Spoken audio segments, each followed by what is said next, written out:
وعباد الرحمن الذين يمشون على الأرض هونا وإذا خاطبهم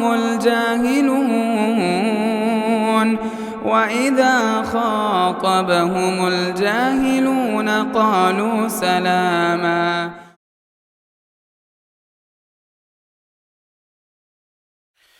السلام علیکم ورحمۃ اللہ وبرکاتہ. الحمد للہ رب العالمین والصلاة والسلام علی نبینا محمد وعلی آلہ وصحبہ اجمعین ومن تبعہم بإحسان الی یوم الدین. اعوذ باللہ السمیع العلیم من الشیطان الرجیم من ہمزہ ونفخہ ونفثہ. بسم اللہ الرحمن الرحیم. وہو الذی خلق من الماء بشرا فجعلہ نسبا وصہرا.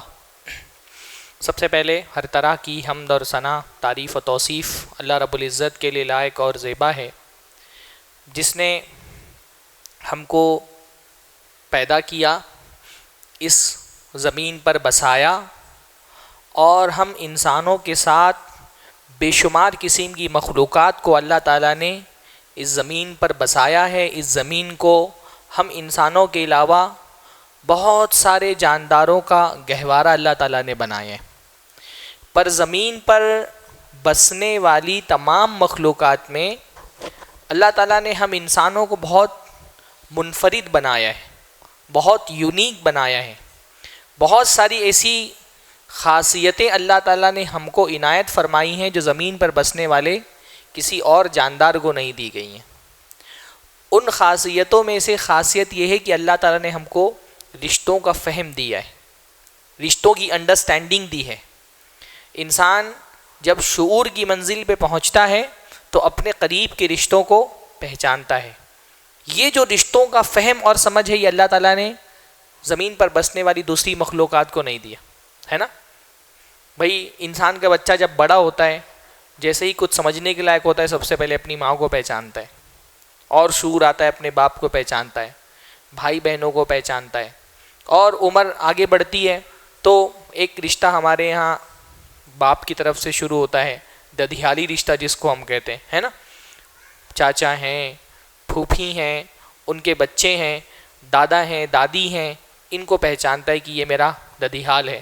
پھر ایک رشتہ جو ہوتا ہے وہ والدہ کی طرف سے ہوتا ہے، جس کو ہم ننیحال کا رشتہ کہتے ہیں. نانی ہیں، نانا ہیں، خالہ ہیں، ماموں ہیں، ان کے بچے ہیں، کزنس ہیں. تو یہ جو رشتوں کا فہم ہے، یہ اللہ تعالیٰ نے اور کسی کو نہیں دیا دنیا میں. جانوروں کو یہ فہم اللہ تعالیٰ نے نہیں دیا. انسان بہت باریکی سے رشتوں کو پہچانتا ہے.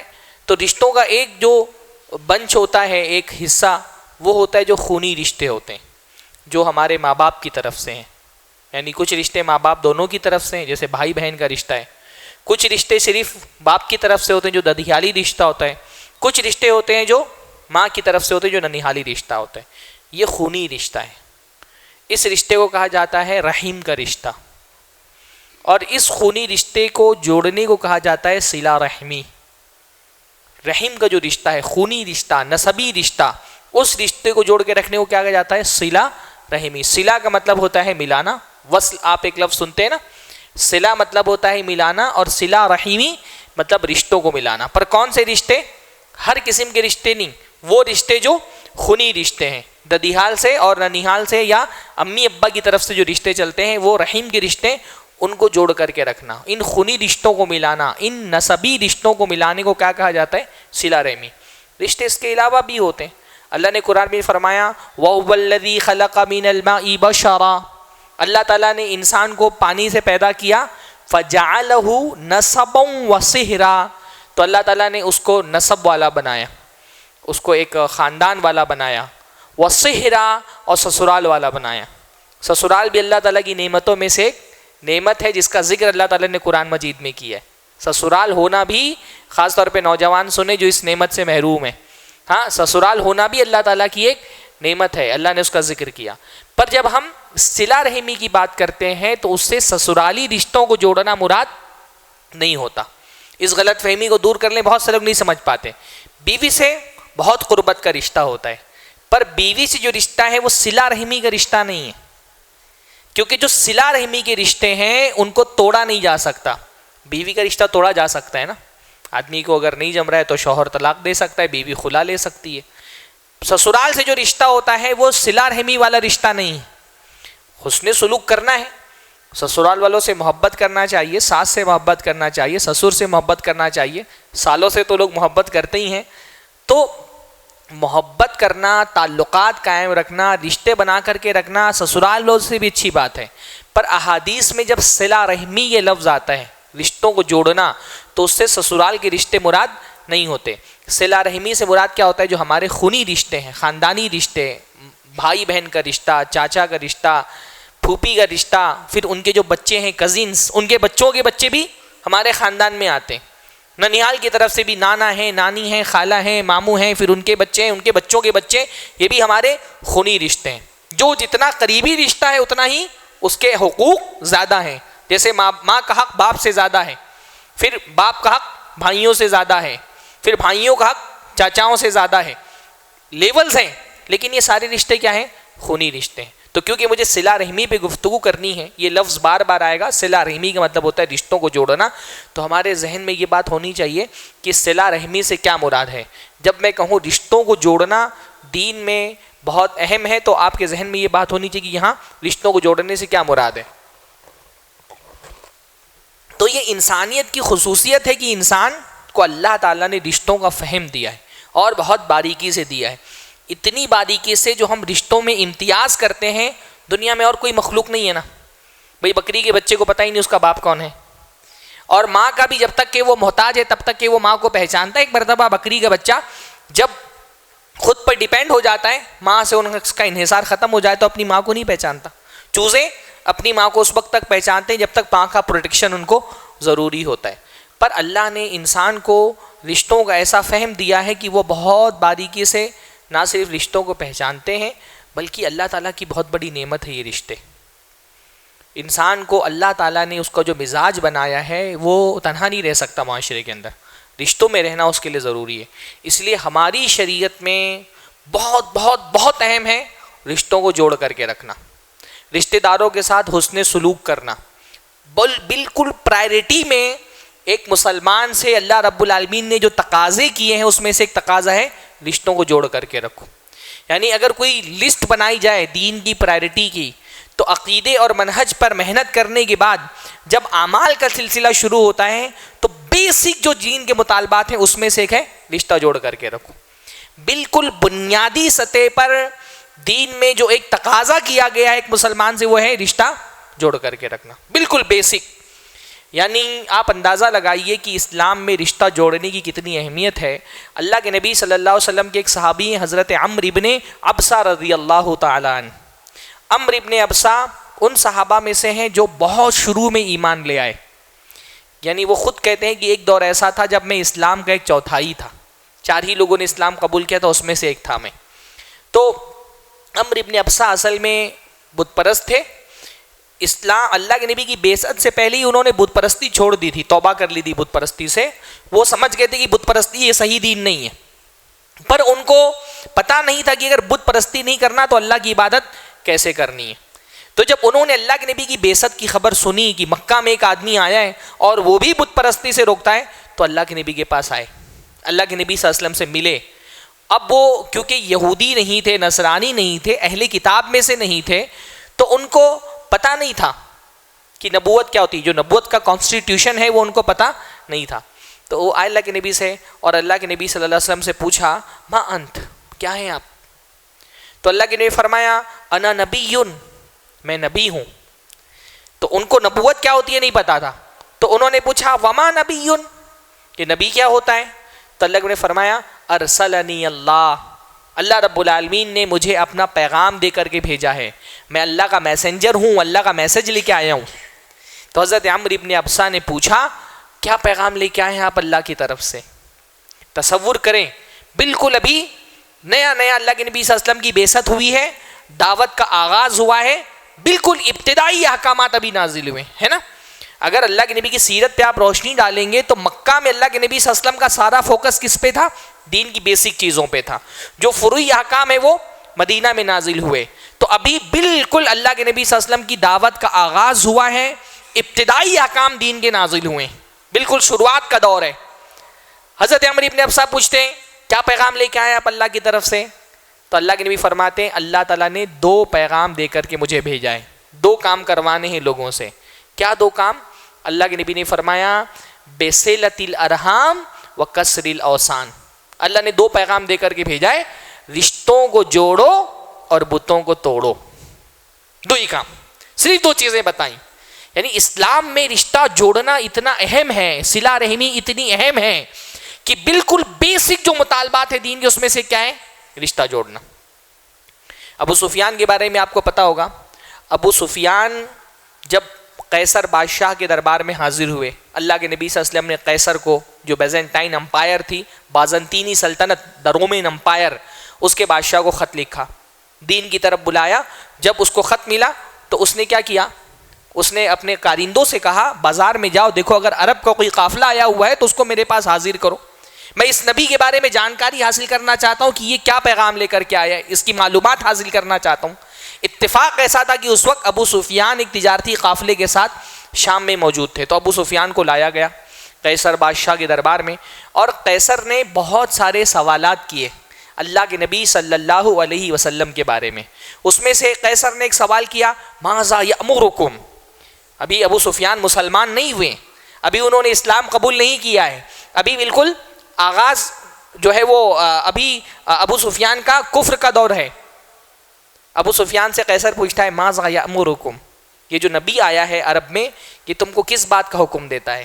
تو ابو سفیان نے کہا یقول، وہ کہتا ہے اعبد اللہ وحدہ لا تشرکوا بہ شیئا، اکیلے اللہ کی عبادت کرو، اللہ کے ساتھ کسی کو شریک مت کرو۔ واترکوا ما یقول آباؤکم، اور تمہارے باپ دادوں کا جو دین تھا اس کو چھوڑ دو۔ وَيَأْمُرُنَا بِالصَّلَاةِ، اور ہم کو نماز کا حکم دیتا ہے، وَالصِّدْقِ، سچ بولنے کا حکم دیتا ہے، وَالْعَفَافِ، پاک دامنی کا حکم دیتا ہے، وَالصِّلَةِ، اور رشتہ جوڑنے کا حکم دیتا ہے۔ یعنی ابو سفیان اللہ کے نبی صلی اللہ علیہ وسلم کے لائے ہوئے پیغام کا، اللہ کے نبی صلی اللہ علیہ وسلم کے لائے ہوئے دین کا خلاصہ کر رہے ہیں، 7 چیزیں بتا رہے ہیں، اس میں سے کیا ہے؟ بلکہ 6 چیزیں بتا رہے ہیں۔ توحید کو، توحید کا حکم دیتا ہے، شرک سے روکتا ہے، اور 6 چیزیں بتائی، اس میں سے کیا ہے؟ وصلہ۔ یعنی نبی کی دعوت کا جب خلاصہ کیا جائے گا، جب اسلام کے احکام کو ایک لیول پہ آپ لے کر کے آئیں گے تو بالکل پرائرٹی میں، ترجیحات میں جو چیز اللہ تعالیٰ کو مطلوب ہے وہ کیا ہے؟ رشتوں کو جوڑنا۔ بہت بیسک دین کا تقاضا ہے رشتوں کو جوڑ کر کے رکھنا۔ اس لیے اللہ کے نبی سے ایک مرتبہ پوچھا گیا کہ اللہ کے نبی صلی اللہ علیہ وسلم، اللہ رب العالمین کے نزدیک سب سے محبوب عمل کون سا ہے؟ تو اللہ کے نبی صلی اللہ علیہ وسلم نے فرمایا الایمان باللہ، اللہ پہ ایمان لے کر کے آنا۔ پوچھا گیا اللہ کے نبی صلی اللہ علیہ وسلم ایمان کے بعد اللہ کے نزدیک سب سے محبوب نیکی کون سی ہے؟ اللہ کے نبی نے فرمایا صلۃ الرحم، رشتوں کو جوڑنا۔ ایمان کے بعد سب سے بڑی نیکی کیا ہے؟ رشتوں کو جوڑنا۔ جو بھی رشتہ دار ہیں، باپ ہیں، ماں ہیں، بھائی ہیں، بہن ہیں، چاچا ہیں، پھوپھی ہیں، خالہ ہیں، ماموں ہیں، ان کے بچے ہیں، ان کے ساتھ رشتہ جوڑ کر کے رکھنا ایمان کے بعد سب سے بڑی نیکی ہے۔ پوچھا گیا اللہ کے نبی صلی اللہ علیہ وسلم اللہ کے نزدیک سب سے بڑا گناہ کون سا ہے؟ سب سے مبغوض گناہ کون سا ہے؟ سب سے ناپسندیدہ عمل کون سا ہے؟ اللہ نے فرمایا الاشراک باللہ، اللہ کے ساتھ شرک کرنا۔ پوچھا گیا اللہ کے نبی شرک کے بعد سب سے بڑا گناہ کون سا ہے؟ کیا فرمایا اللہ کے نبی نے؟ قطعیۃ الرحم، رشتہ توڑنا۔ شرک کے بعد سب سے بڑا گناہ کیا ہے؟ رشتہ توڑنا۔ ہمارے یہاں شرک کے بعد سب سے بڑا گناہ سمجھنا تو بہت دور کی بات، ہمارے یہاں رشتہ توڑنے کو سرے سے گناہ ہی نہیں سمجھا جاتا۔ بے دین آدمی کا چھوڑے جو نماز روزہ نہیں کرتا، دیندار آدمی بھی رشتہ توڑنے کو سرے سے گناہ ہی نہیں سمجھتا کہ یہ بھی کوئی گناہ کا کام ہے، اس پر بھی اللہ تعالیٰ کی کوئی پکڑ ہونے والی ہے۔ اس لیے عام مزاج یہ بنا ہے کہ ہم رشتہ توڑنے کے لیے تلے بیٹھے ہوتے ہیں، بالکل موقع کی تلاش میں ہوتے ہیں، کہاں موقع ملے اور تعلقات توڑ دیں، ناراض ہو جائیں، رشتہ ختم کر لیں۔ اور جہاں موقع ملتا ہے وہاں چوکتے بھی نہیں ہیں۔ ہاں، جہاں موقع ملتا ہے وہاں چوکتے بھی نہیں ہیں۔ اور سب سے زیادہ موقع کہاں ملتے ہیں رشتہ توڑنے کے؟ شادیوں میں۔ ہاں، ہمارے یہاں شادیوں میں جیسے نکاح ضروری ہے، جیسے ولیمہ ضروری ہے، ویسے ہر شادی میں لازم ہو گیا کہ 2-4 رشتہ دار ضرور ناراض رہیں گے۔ ہاں، دو چار رشتے داروں کی ناراضگی کے بغیر شادیاں ہو ہی نہیں رہی. جس کے گھر میں شادی ہے اس کو شادی سے زیادہ بڑا ٹینشن ہوتا ہے رشتے داروں کو سنبھالنا. شادی میں رشتے داروں کو سنبھالنا مینڈک تولنے جیسا کام ہو گیا. اس کو پکڑو تو وہ ٹوٹ بھاگ رہا ہے, اس کو پکڑو تو یہ بھاگ رہے. یعنی یہ صورتحال بن گئی. اپنا تو رشتہ توڑتے ہیں, جس کے گھر پہ شادی اس سے بھی توڑواتے ہیں. بھائی ہم کو بلایا ہے تو ان کو نہیں بلانا ہے, ان کو بلاؤ گے تو ہم نہیں آئیں گے. اپنا توڑ کے رکھیں, اور جس کے گھر شادی اس کو بولیں گے بھائی اس کو کیوں بلایا, اس کو بلاؤ گے تو ہم نہیں آئیں گے, ہم کو بلانا ہے تو اس کو مت بلاؤ. تلے بیٹھے ہوتے رشتہ توڑنے کے لیے چھوٹی چھوٹی باتوں پہ. آدمی جس کے گھر میں شادی ہے نا ٹینشن میں رہتا ہے کب پتہ نہیں رشتے دار ناراض ہو جائیں. ہاں یعنی پھوپھا لوگ کو سنبھالنا تو سب سے مشکل کام ہے رشتوں میں. پھوپھا اور بہنوں ہی بات بات پہ ناراض ہوتے ہیں, چھوٹی چھوٹی بات پہ رشتے ٹوٹ رہے ہیں. ہاں چھوٹی چھوٹی شکایتوں پہ تعلقات ختم کر دیے جاتے ہیں. بھائی شادی کارڈ بھیجوا دیا موبائل پہ, فزیکلی دینے کے لیے نہیں آئے, بولے ہم کتنے گرے ہوئے. ہاں شادی کارڈ موبائل پہ بھیج دیا, ایسا کیا ہم آ جائیں گے. شادی کارڈ بھیج دیا اپنے ہاتھ سے نہیں دینے کے لیے آئے, رشتہ ختم. کارڈ دے دیا فون نہیں کیا, رشتہ ختم. شادی میں آئے, ارے بھائی ہم آئے تھے نکاح میں, پیچھے بیٹھے ہوئے تھے, ہم کو آگے بلایا نہیں. پلاسٹک والی کرسی پہ بیٹھے تھے, صوفے پہ بلایا نہیں, اسٹیج پہ نہیں بلایا, ہم کو عزت افزائی نہیں کی ہماری, دولہے کے ساتھ نہیں بٹھایا. بوٹیوں پہ رشتے ٹوٹ رہے ہیں, بوٹیوں پہ. ہاں کیسا بوٹی دیے تھے, صرف ہڈی ہڈی, اس میں گوشت تو تھا ہی نہیں.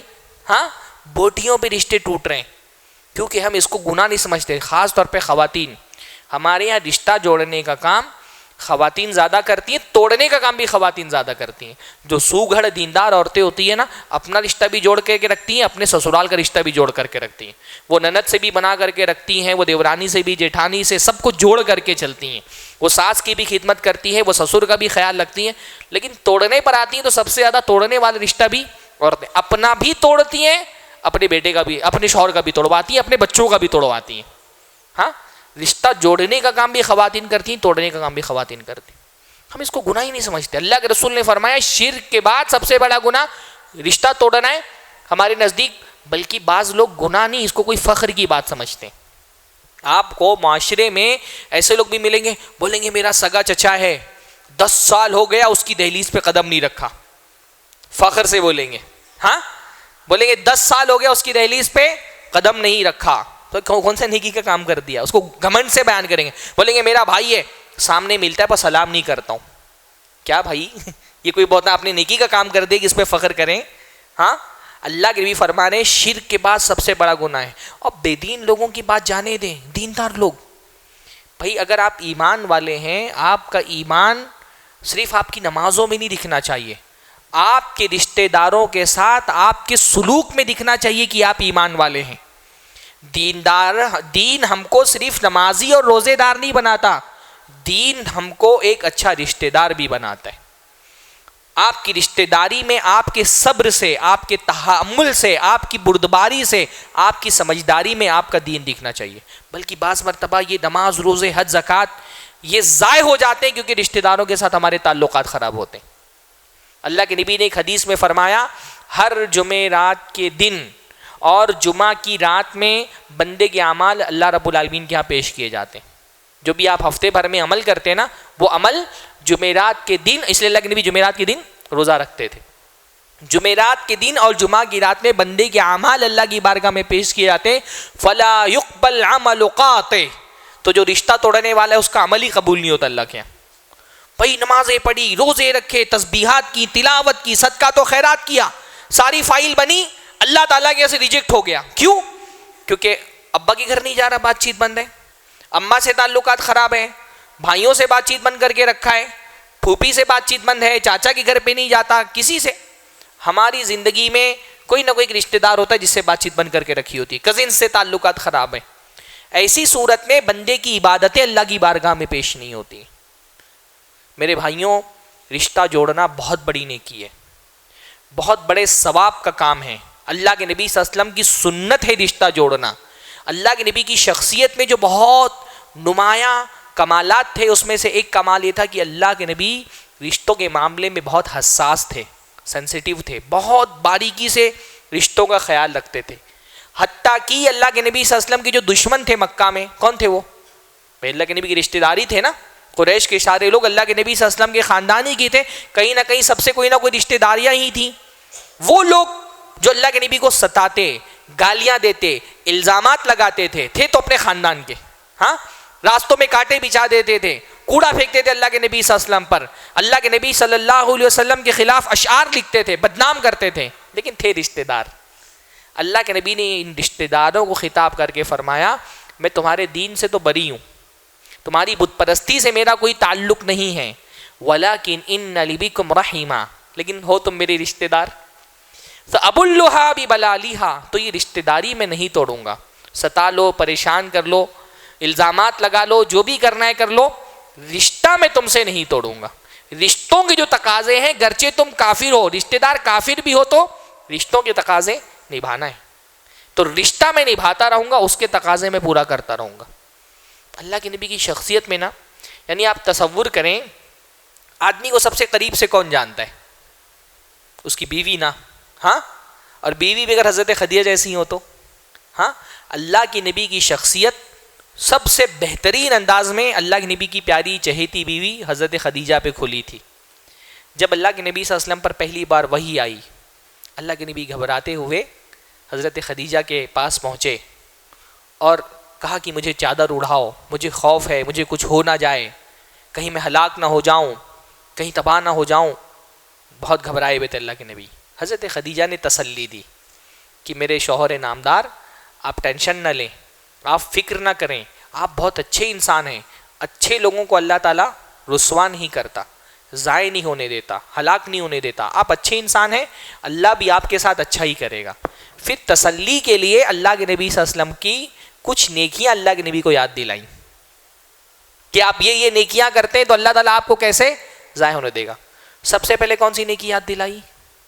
صحیح بخاری کی روایت ہے، انک لتصل الرحم، اے میرے پیارے شوہر آپ رشتوں کو جوڑنے والے ہیں، ہاں، اور بھی نیکیاں، آپ سچی بات کرتے ہیں، آپ غریبوں کا سہارا بنتے ہیں، آپ محتاجوں کی پرواہ کرتے ہیں، آپ حق بات بولتے ہیں، بہت ساری نیکیاں یاد دلائیں۔ پر حضرت خدیجہ نے جب اللہ کے نبی صلی اللہ علیہ وسلم کی شخصیت کو اینالائز کیا تو سب سے نمایاں خوبی جو اللہ کے نبی صلی اللہ علیہ وسلم کی ان کے نظر میں تھی وہ کیا تھی؟ کہ آپ رشتہ جوڑتے ہیں۔ اور واقعتاً اللہ کے نبی رشتوں کے معاملے میں اتنا سینسیٹیو تھے۔ میں آپ کو ایک واقعہ بتاتا ہوں۔ اللہ کے نبی نے ایک مرتبہ اپنے صحابہ سے کہا ستفتحون مصر، ان قریب تم مصر فتح کر لوگے۔ مصر کہاں ہے؟ عرب سے باہر ایک علاقہ ہے نا۔ مصر کا بیشتر حصہ افریقہ میں ہے، ہاں، تھوڑا بہت حصہ اس کا عرب میں آتا ہے، ورنہ بیشتر حصہ مصر اصل میں ایک افریقی ملک ہے۔ اللہ کے نبی فرمایا ان قریب تم مصر فتح کر لوگے۔ تو جب مصر فتح کرنا تو مصر والوں کے ساتھ اچھا سلوک کرنا۔ ایجپٹ جب فتح کرنا تو مصر والوں کے ساتھ اچھا سلوک کرنا، کیوں؟ کیونکہ مصر والوں کے ساتھ ہمارا خاندانی رشتہ ہے اور میرا سسرال کا بھی رشتہ ہے۔ بھائی مصر والوں کے ساتھ اللہ کے نبی کا کیا خاندانی رشتہ ہو سکتا ہے؟ اللہ کے نبی عرب کے، مصر کا بیشتر حصہ افریقہ میں۔ اللہ کے نبی صلی اللہ علیہ وسلم کا خاندان کون سا خاندان ہے؟ قریش، بنو ہاشم، اور مصر ایک پورا الگ خاندان، قبطی خاندان جو فرعون کا خاندان تھا، ہے نا۔ مصر میں تو قبطی خاندان ہے، تو خاندان الگ، ایون زبان الگ، کرنسی الگ، تہذیب الگ۔ مصر تو بالکل ٹوٹلی ایک ڈیفرنٹ ملک، الگ زبان، الگ تہذیب، الگ کرنسی، اور اللہ کے نبی صلی اللہ علیہ وسلم کے زمانے میں اللہ کے نبی صلی اللہ علیہ وسلم کا قبیلہ الگ، خاندان الگ، کرنسی الگ، زبان الگ۔ تو آخر مصر والوں سے اللہ کے نبی کا کیا رشتہ ہو سکتا ہے؟ اس حدیث کی شرح کرتے ہوئے علماء نے بتایا جب ہم اللہ کے نبی کا نسب پڑھتے ہیں تو تقریباً 60 پشتوں کے پیچھے اللہ کے نبی کا نسب جا کے کہاں ملتا ہے؟ حضرت ابراہیم سے۔ حضرت ابراہیم کی پہلی بیوی کون تھی؟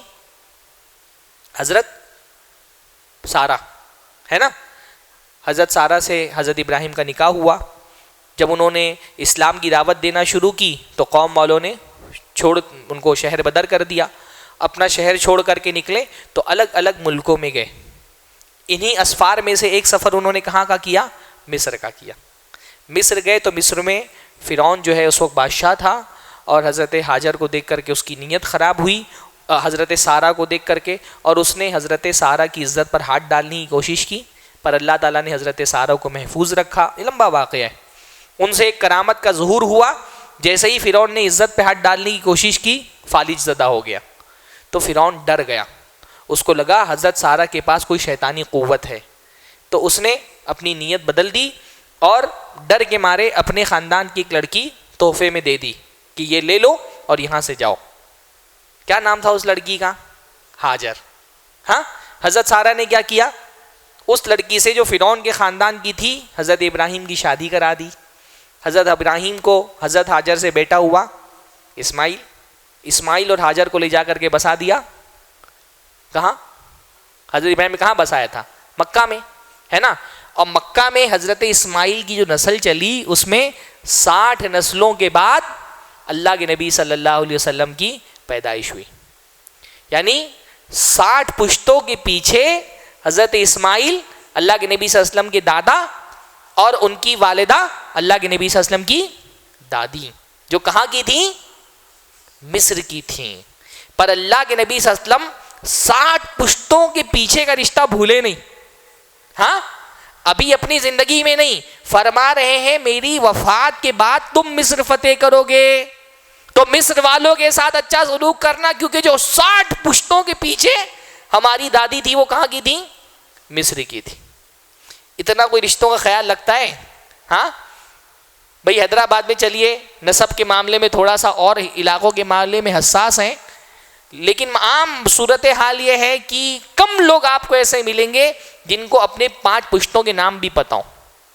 ہاں, ہے آپ میں سے کوئی؟ آپ لوگ تو ہوں گے ماشاءاللہ. نہیں ہے؟ ہاں, جہاں جو عرب لوگ ہیں, کیونکہ عربوں کے ہاں نسب کے معاملے میں ذرا حساسیت ہے, تو مجھے امید ہے کہ آپ لوگوں کے یہاں ہوں گے. ہاں, ورنہ ریئر ایسا ملتا ہے کہ 5 پشتوں کے نام پتہ ہو پیچھے سے اپنے. بلکہ بھائی میں تو دیکھتا ہوں اگر باپ کی زندگی میں, اگر دادا کی زندگی, پوتا جو ہے اس نے دادا کو دیکھا نہیں ہے تو کتنے سارے پوتے اپنے دادا کا نام نہیں جانتے. آپ لوگوں کو نام پتہ ہے نا اپنے دادا کا؟ اچھا ماشاءاللہ. ہاں, بچوں کو اپنا نسب سکھانا چاہیے. ابھی انشاءاللہ آگے حدیث بیان کرتا ہوں میں.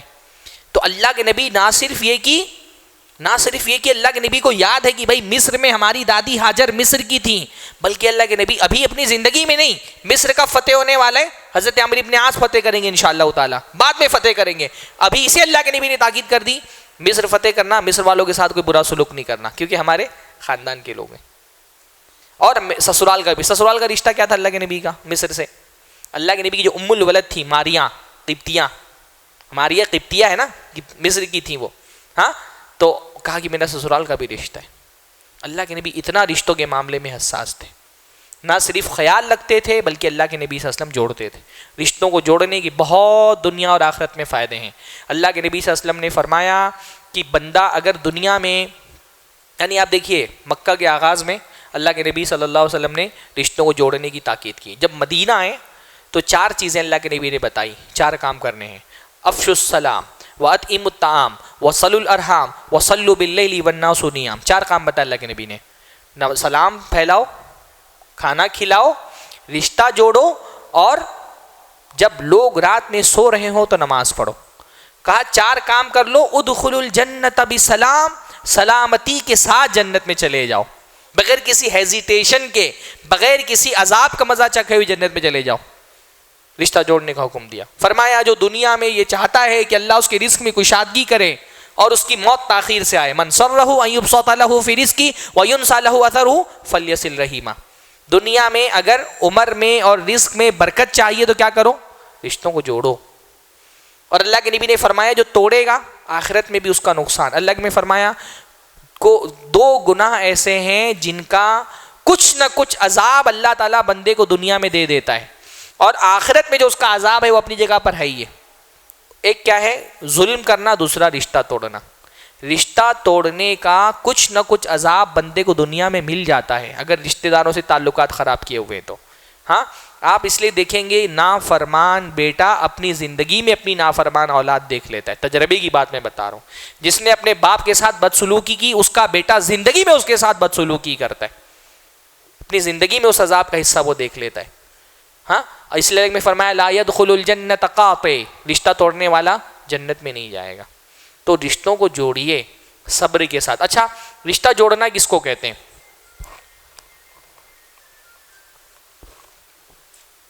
ہمارے یہاں رشتہ جوڑنے کا مطلب سمجھا جاتا ہے بھائی ایک آدمی ہے میرا رشتہ دار، اس سے میرے تعلقات اچھے ہیں، اس کا سلوک میرے ساتھ اچھا ہے تو میں بھی اس کے ساتھ اچھا سلوک کروں گا، وہ میرے گھر میں آتا ہے میں اس کے گھر پہ جاؤں گا، وہ دعوت لیتا ہے میں دعوت لوں گا، وہ اگر ایک آدمی کی دعوت لیتا ہے میں ایک کی دعوت لوں گا، اگر پورے گھر کی دعوت لیتا ہے پورے گھر کی دعوت لوں گا، ہے نا. اس نے مجھے عقیقے میں بلایا تھا تو اس کو بلاؤں گا، نہیں بلایا تھا تو نہیں بلاؤں گا. ہاں اس نے اگر تحفہ دیا تھا تو دوں گا، نہیں دیا تھا تو نہیں دوں گا. شادی میں آیا تھا، جتنے کا لفافہ دیا تھا اپنے آپ کیا ہوتے ہیں، ہاں جتنے کا لفافہ دیا تھا اتنے کا لفافہ ریٹرن. ہمارے ممبئی میں تو باہر بیٹھ کر کے لفافہ لکھا جاتا ہے، آپ کیا ہوتے ہیں، ہاں ممبئی میں شادیوں میں بہت ساری جگہوں پر باہر لفافہ ریسیو کرنے والے بیٹھے رہتے ہیں، تو وہ کھول کر کے لفافہ دیکھتے ہیں، نام پوچھ کر کے لکھ لیتے ہیں، تو جتنے کا لفافہ آیا تھا اتنے کا لفافہ دینا ہے، جیسا تحفہ ملا تھا ویسا ہی تحفہ ریٹرن کرنا ہے. حتیٰ کہ عید الاضحیٰ میں جس کے گھر سے گوشت آیا تھا اسی کے گھر پہ گوشت بھجوائیں گے.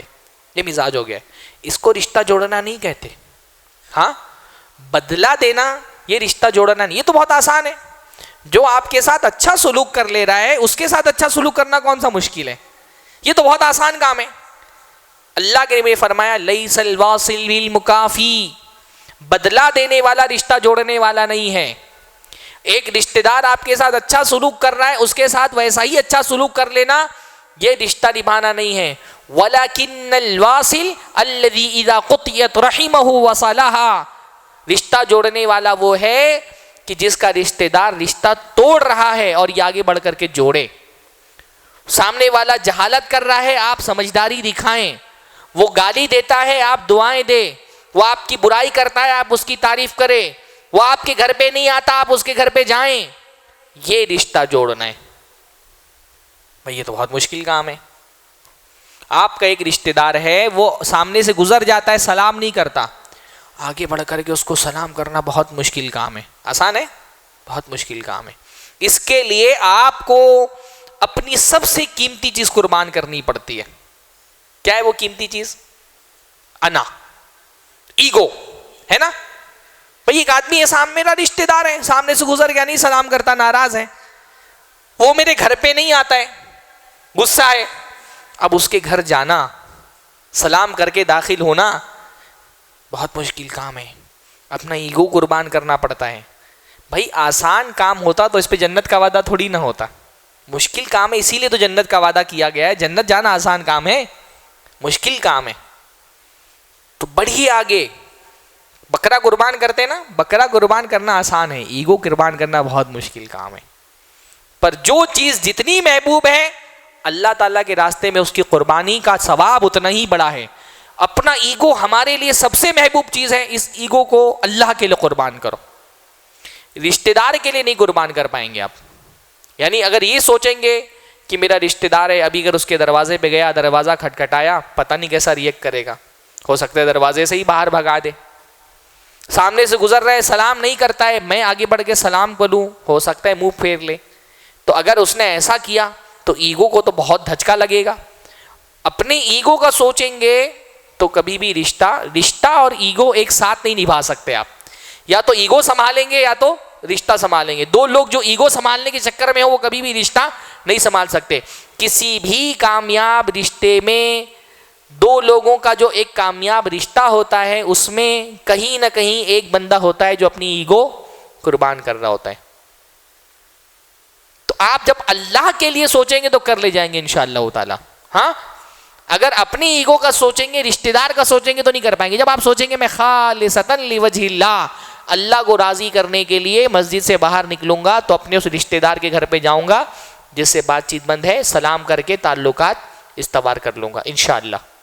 انشاءاللہ بولیے. ہاں کریے بھائی، اللہ کے لیے کریے. ہاں الحمدللہ میں تعریف کی بات نہیں کر رہا. کئی اس موضوع پر دروس کے بعد لوگوں نے مجھ سے آ کر کے بولا کہ شیخ آپ کی بات سن کر کے ہم نے 15 20 سال پرانے جو ہماری رشتہ داریاں ٹوٹی ہوئی تھیں جوڑ لیا، بات چیت کر لیا الحمدللہ. تو یہ کرنا ہے انشاءاللہ. تقریریں اس لیے نہیں ہوتی کہ آپ بولیں ارے مولانا آج بہت مزہ آیا، آج مزہ نہیں آیا. ان کا کوئی اثر ہماری زندگی میں ہونا چاہیے. ہماری بہنیں آگے بڑھیے بھائی. چلیے ٹھیک ہے، اگر رشتہ دار دور کا ہے ایک فون لگائیے، ایک فون لگانا ہے انشاءاللہ، سلام کر لینا ہے، معافی مانگ لینا ہے.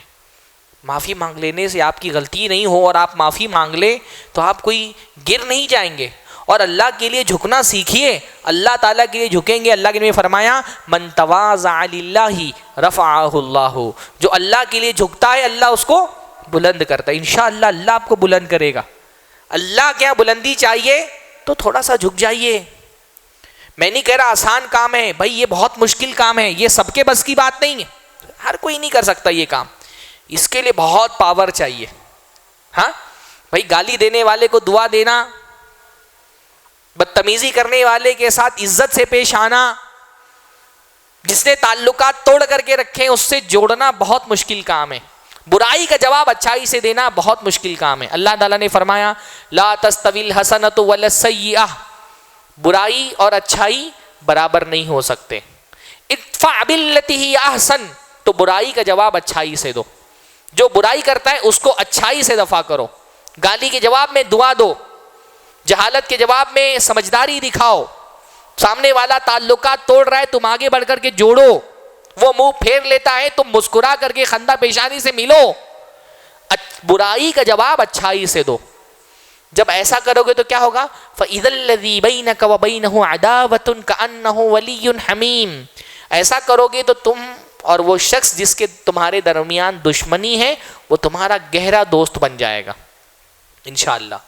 پر یہ کام ہر کوئی نہیں کر سکتا. اللہ نے فرما دیا ہر کوئی نہیں کر سکتا. فرمایا وَمَا يُلَقَّاهَا إِلَّا الَّذِينَ صَبَرُوا, یہ کام وہی کر سکتے ہیں جن کے اندر صبر کرنے کی طاقت ہے. گالی دینے والے کو گالی دینا آسان ہے بھائی. ہاں, وہ ایک گالی دے گا آپ دو دے سکتے ہیں, وہ ایک تماچا مارے گا آپ دو مار سکتے ہیں. گالی والے کو گالی دینا آسان ہے, گالی والے کو مسکرا کر کے دیکھ لینا بہت مشکل ہے. گالی دینے والے کو سلام کر لینا بہت مشکل کام ہے. اس کے لیے بہت پاور چاہیے. کون سا پاور؟ صبر کا پاور. وَمَا يُلَقَّاهَا إِلَّا ذُو حَظٍّ عَظِيمٍ, اور یہ کام وہی کر سکتا ہے جس کا نصیب بہت بڑا ہے. بڑے نصیبوں والوں کا کام ہے یہ, چھوٹے موٹے لوگوں کا کام نہیں. آپ کو بننا نا بڑا نصیب والا انشاءاللہ. ہاں, تو یہاں سے نکلیے باہر, کوئی تحفہ لیجیے اپنے رشتہ دار کے لیے جس سے بات چیت بند ہے, اور گھر پہ جائیے, سلام کریے, معافی مانگیے. نہیں خود کر پا رہے کسی اور بندے کو ساتھ میں لیجئے, اس کو بولیے بھائی میرے بھائی سے میری بات چیت بند ہے, میرے چچا سے بات چیت بند ہے, پھوپھی کے گھر پہ آنا جانا نہیں ہے, آپ صلح کرا دو, صلح کر لیجئے. ہاں بھائی, یہ رشتہ داری اپنے کام میں آتے آخر ہے نا. آپ کے کام میں آپ دیکھیے بعض مرتبہ تعلقات خراب ہوتے ہیں پر دل میں محبت کے جذبات ختم نہیں ہوتے. انا ہم کو روک کر کے رکھتی ہے تعلقات جوڑنے سے. بھائی ہے, بھائی سے محبت ہے, الفت ہے, اس کے درد پہ دل تڑپ رہا ہے, اس کے غم میں پریشان ہے, اس کی خوشی میں شریک ہونا چاہ رہا ہے, پر انا بیچ میں آ جا رہی ہے. کیسے جاؤں, وہ نہیں آتا ہے تو, وہ نہیں سلام کرتا, میں کیسے سلام کروں. اس انا کو قربان کریے. رشتہ داری آخر میں کام آتے ہیں. اصلی چہیتے محبوب مشکل میں کھڑے ہونے والے یہی ہیں, مصیبتوں میں یہی تعاون کرتے ہیں, خوشیوں میں یہی شریک ہوتے ہیں. ہمارا مسئلہ سوشل میڈیا کے دور میں یہ ہو گیا ہے نا, غیر حقیقی تعلقات کو ہم زیادہ اہمیت دیتے ہیں, زیادہ وقت دیتے ہیں. اپنے سگے باپ سے ملنے نہیں جاتے, اس کے ساتھ آدھا گھنٹہ بیٹھ کے بات نہیں کرتے, بھائی سے بات چیت نہیں کرتے. وہ فیس بک کا فرینڈ بیٹھا ہوا ہے امریکہ میں, افغانستان میں, پاکستان میں, اس کے ساتھ لگے ہوئے. ہاں, یہ غیر حقیقی تعلقات ہماری زندگی میں کوئی فائدہ نہیں. یہ جو فالوورز ہوتے ہیں فیس بک پہ, انسٹاگرام پہ, کیا ہے بھائی یہ, ان سے ہمارے تعلقات کس نوعیت کے ہیں.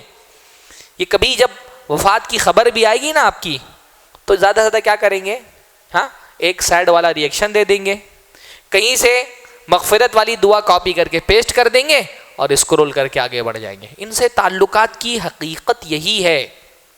یہ فرینڈ شپس اور تعلقات کے بہکاوے میں مت آئیے. یہ کوئی دنیا کی, یہ سوشل میڈیا کی فرینڈ شپس, اس کی یہی اہمیت ہے. ہاں, جب کوئی خبر دیکھیں گے آپ کے مرنے کی نا, بس اتنا کریں گے کہ ریئیکشن دے دیں گے, اور کاپی کی ہوئی دعا کہیں سے کمنٹ میں تلاش کریں گے, کہیں پہ کوئی دعا لکھی ہوئی اسی کو کاپی کر کے پیسٹ کر دیں گے, آگے بڑھ جائیں گے.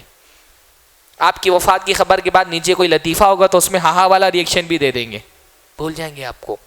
رشتہ دار ہیں جو آپ کے کام آتے ہیں, ان سے بنا کر کے رکھیے. دنیا میں بھی آخرت میں بھی یہ آپ کے لیے زیادہ قیمتی ہیں. ہاں اچھا, اب بعض لوگوں سے کہو کہ بھائی رشتہ دار ہیں ان سے بنا کر کے رکھو, تو لوگ بولتے مولانا ہمارے رشتہ دار زیادہ خطرناک ہیں, ہاں زیادہ ٹاکسک ہیں. ہاں بولے ہمارے زیادہ ٹاکسک ہیں, آپ ہمارے رشتہ داروں کے بارے میں نہیں جانتے انہوں نے کیا نقصان پہنچایا ہم کو. میں ایک مثال دیتا ہوں آپ کو. اللہ کے نبی صلی اللہ علیہ وسلم کے صحابی ہیں حضرت ابو بکر رضی اللہ تعالیٰ عنہ. حضرت ابو بکر کی بیٹی حضرت عائشہ رضی اللہ تعالیٰ عنہ. حضرت ابو بکر کی بیٹی حضرت عائشہ پہ جب الزام لگا, کس بات کا؟ منافقین نے ایک گھناؤنا الزام لگایا, اور منافقین نے اتنا شدید پروپیگنڈا کیا کہ اس پروپیگنڈے کے اثر میں بعض صحابہ بھی آ گئے اور حضرت عائشہ پر الزام لگانے والے منافقین کے ساتھ شامل ہو گئے.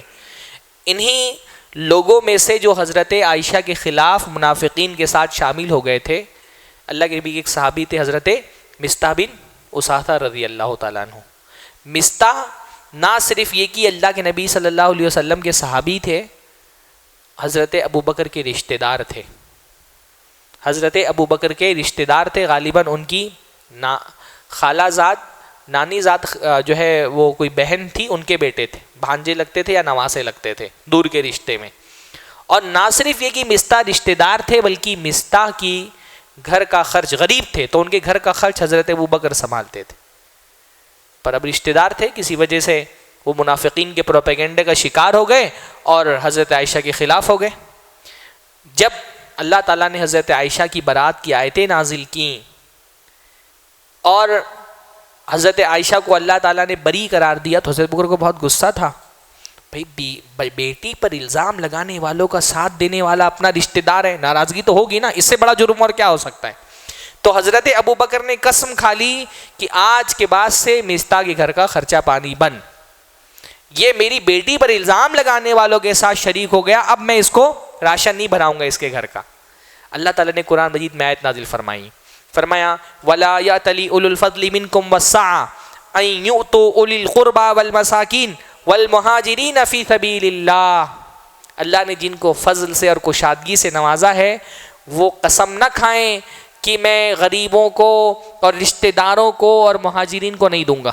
وہ رشتہ دار بھی تھے, غریب بھی تھے اور مہاجر بھی تھے.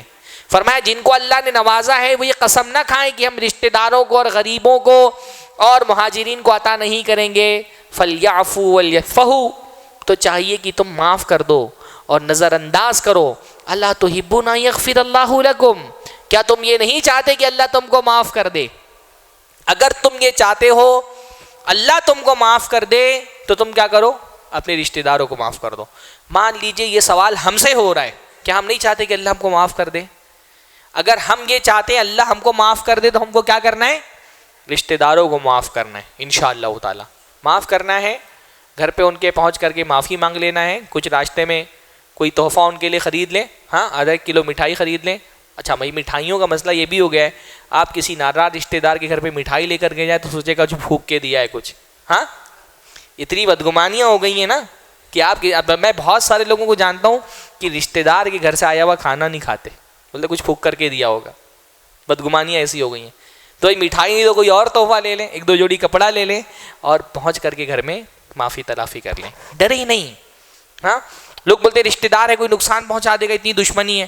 بھائی حضرت ابو ہریرہ نے ایک مرتبہ اللہ کے نبی سے کہا, اللہ کے نبی میرے کچھ رشتہ دار ہیں, اصلہم ویقطعوننی, میں جتنا ان سے جوڑتا ہوں اتنا ہی وہ مجھ سے توڑتے ہیں. میں ان کے ساتھ نرمی سے پیش آتا ہوں, وہ میرے ساتھ سختی سے پیش آتے ہیں. میں ان کے ساتھ سمجھداری برتتا ہوں, وہ میرے ساتھ جہالت برتتے ہیں. تو اللہ کے نبی کب تک کہ میں یہ کرتا رہوں, کتنا برداشت کروں ایسے رشتہ داروں کو؟ تو اللہ کے نبی صلی اللہ علیہ وسلم نے فرمایا کہ اگر ابو ہریرہ تم ایسے رشتہ داروں کے ساتھ ایسا سلوک کر رہے ہو تو گویا کہ ان کے منہ میں راکھ ڈال رہے ہو. برائی کرنے والے کے ساتھ اچھائی کرنا اس کے لیے خود شرمندگی کا باعث ہے. گالی کرنے والے دینے والے کو آپ گالی دیں گے تو اس کو تکلیف نہیں ہوتی, لیکن گالی دینے والے کو آپ مسکرا کے دیکھ لیں اور دعا دے دیں مغفرت کی, شرمندہ ہو جائے گا اگر ذرہ برابر بھی غیرت ہے اس کے دل میں. تو کہا ایسے رشتہ دار کے گویا کہ تم منہ میں مٹی ڈال رہے ہو, راکھ ڈال رہے ہو.